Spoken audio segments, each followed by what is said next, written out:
Hello, here we are, Honeydew Painting. What we're doing right now is we're going to be painting on this dry eraser paint.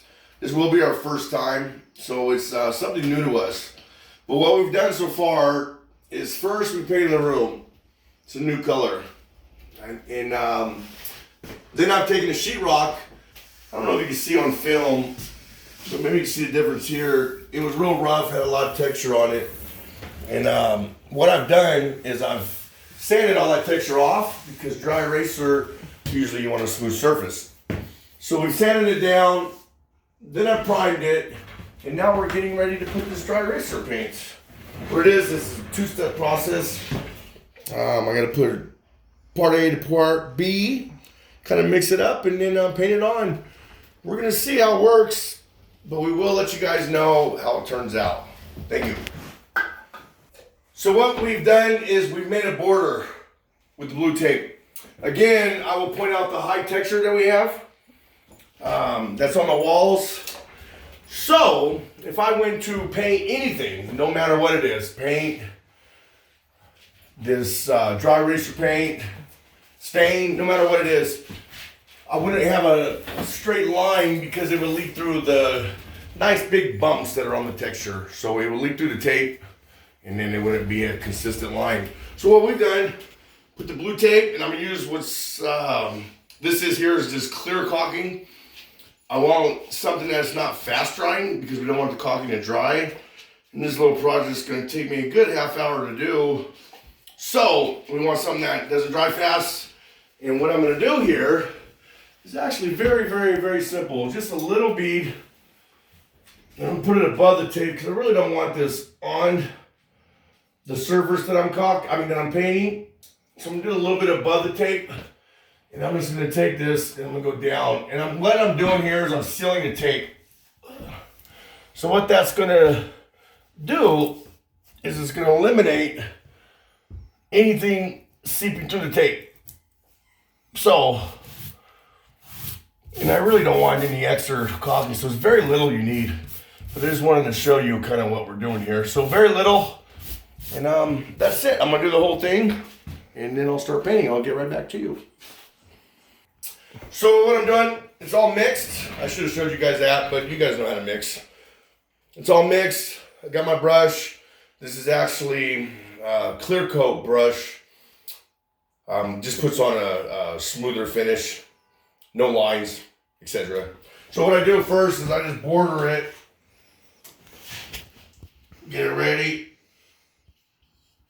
And I am going to put on 2 coats of this stuff. So now I'll just border it real fast. There ain't really no fastness about this. I don't know why I said that. This is a little time consuming, but that's okay. Around the border. Put it on. So the tape's up there for. It's a little final pass so don't leave no lines. Get quite a bit on so we can spread it out a little bit more. This whiteboard paint is actually kind of thick.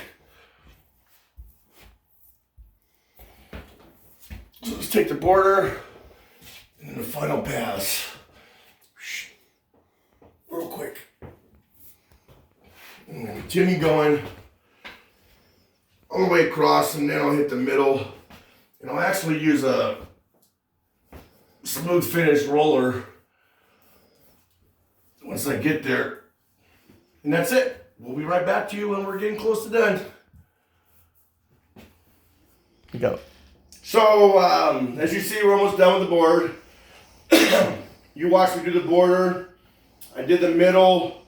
This stuff is pretty thick, so I didn't want to put it in a bucket because the stuff is kind of expensive. I don't want to lose half my product in a bucket. So what I am doing, I'm just dipping my roller, and I'm kind of being a little careful, making sure I have rags by me in case I do spill it. The stuff is really thick. You see how thick it is? So it's a little bit different to work with than paint, obviously, but it does go on very smooth. And I will make sure to keep the audience updated because it is going to take I think it said 4 days for it to cure. So I'm only doing one coat right now. I'm gonna see how that works. And then I'll kind of try the dry eraser part. And then if it doesn't work very well, I'll try another coat because I did buy 2 cans. And if that doesn't work, from the reviews I got, it's not too bad. But they have other products out there. So I will keep you guys updated and let you know which one I think is the best to use. Thank you for tuning in. So what we're doing now is the end of the project. This is where we see how well we did on the caulking and the straight line. But I am 100% confident on this. I've used it a million times. I want to make sure I don't get none of this white paint on the gray paint. So the straight line, look, it's a little bit off, isn't it? Right there But where the nice part is, sand. Was that? That's where you didn't sand. Yeah, it's where it's not sand. But the nice part is here is we take it off kind of early, and then that way, if it did come through, because it didn't sand right there, it didn't need to be sanded. But you see here, you guys, it's where it's sanded, so it's actually perfect. I didn't sand there for reasons. We're not going to be using the whiteboard right next to the light switch, so it didn't turn out very good. But the light switch is going up. But here you see it's a straight line. And we pull it off pretty quick because if there is any accidents, then we actually just wipe it off. Thank you for watching Honeydew Painting. Stay tuned for more demonstrations on what we do. We do appreciate our fan base. Thank you and have a wonderful day. Bye-bye. Wow, I didn't